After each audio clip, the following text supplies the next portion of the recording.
Hello. आज हम कर रहे हैं अलंकार। ठीक है। अलंकार होता क्या है?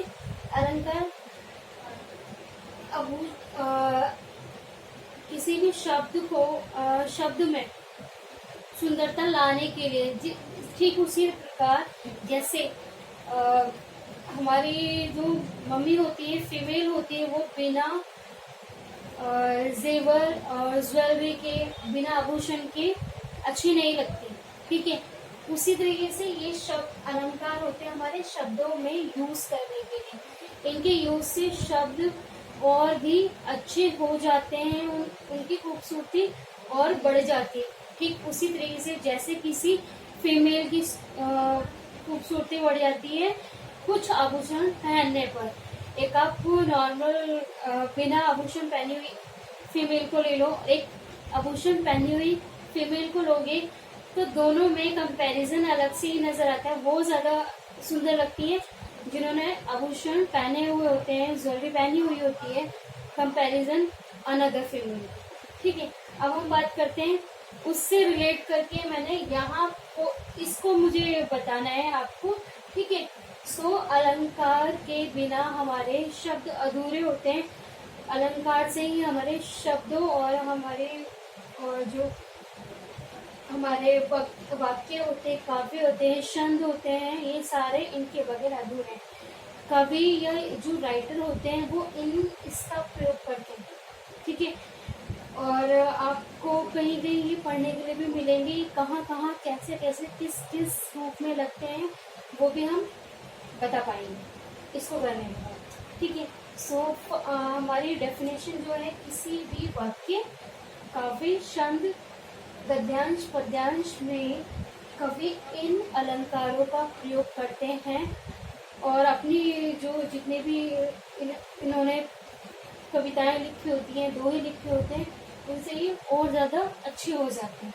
ठीक है। सो अलंकार को 2 पार्ट्स में डिवाइड किया हुआ है, शब्द अलंकार और अर्थ अलंकार। शब्द अलंकार में क्या होता है वो हम करते हैं, अर्थ अलंकार वो शब्द कि हमारे शब्दों में ही बढ़ा चढ़ा करके उसको बताया जाए।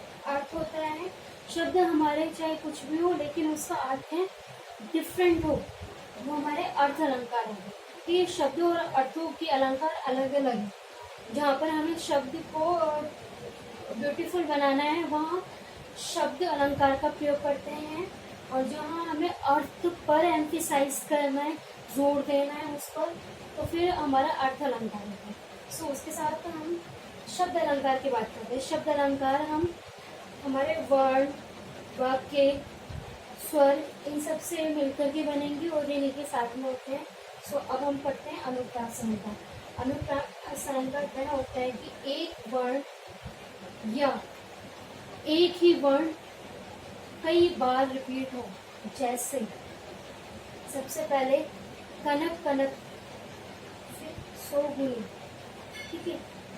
ये हमारा एक आप समीर, सुबीर, ये भी इसी के लिए यूज किया गया है। ठीक है।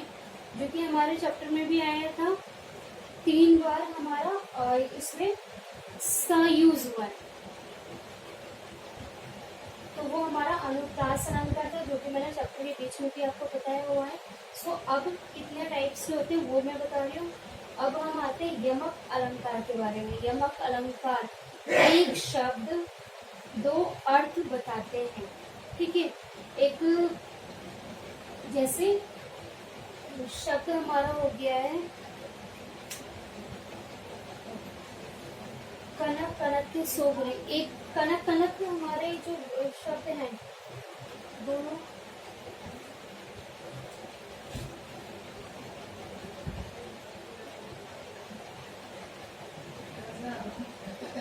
कनक, ये भी कनक है। पहले कनक को सोना कहा है, गोल्ड। ठीक है। और दूसरे वाले को धतूरा कहा, जो कि दोहों में बताया था। पहले कनक का मतलब है किसी को भी अपार्धन मिल जाए वो कनक है। ठीक है। कोई भी धन दौलत मिल जाए, वो गोल्ड मिल जाए, कुछ भी जो जिससे भी हमारे ये पैसे वगैरह की वैल्यू जुड़ी होती है, ठीक है, वो, और दूसरा होता है धतूरा। तो उसका नशा, वो दोनों ही चीज़ों को कंबाइन करने पे, जैसे कि हमारी जितने भी नशे वाली चीज़ें हैं वो एक तरफ और एक हमारे धन दौलत का नशा एक तरफ, ये उसमें ऐसा कुछ बताया, ठीक है। सो अब हम सिर्फ इनके बारे में बात करें, बाकी मैं वो भी बता दूंगी एग्जाम्पल के साथ। और श्लेष अलंकार क्या होते हैं, जहाँ एक शब्द के 3 अर्थ निकल के आए उसको श्लेष अलंकार कहते हैं। यहाँ पर वर्ण की बात हो रही थी, यहाँ शब्द 2 की बात हो रही थी, एक शब्द में 2 अर्थ मिले एक ही चीज के, यहाँ पर एक शब्द में 3 अर्थ होने चाहिए इसमें, ठीक है। सिंपल सा लॉजिक है और आप इजीली समझ पाएंगे उसको। अब आते हैं हम अर्थ अलंकार पे। अर्थ अलंकार हमारा होता है उपमा अलंकार। उपमा अलंकार होता है किसी विशेष की विशेष से तुलना करना, किसी भी विशेष पर्सन की विशेष उपाधि दे देना, मतलब उसको बहुत बड़ी संज्ञा दे देना, ठीक है। तो वो होता है उपमा अलंकार, किसी की किसी से हमने तुलना कर दी, वो उपमा अलंकार होता है। रूपक अलंकार जो हमारा है वो रूपमा अलंकार हमारा वहाँ होता है जहाँ पर किसी की किसी से हम तुलना करके कर दें, या फिर उस पर उपमेय पर जब हम उपमान की का मतलब जोर देते हैं या आरोप लगाते हैं उस पर, वो हमारा रूपक अलंकार हो जाता है, ठीक है। ठीक उसी तरीके से जैसे हम ये कहें कि तुम्हारा चेहरा चांद सा है, ठीक है, तुम्हारे चांद का जो नूर है वो चांदनी जैसा है, बट रियल में ऐसा होता है? हमने जस्ट रूपक अलंकार को एम्फसाइज करके वो लाइनें कह दी, ठीक है। सो ये हमारे शब्द की हेरफेर होती है। तो अब हम बात करते हैं उत्प्रेक्षा अलंकार के बारे में। अब इसमें भी कुछ ऐसा ही है लेकिन इससे डिफरेंट है, इसमें संभावना बताई है इसकी।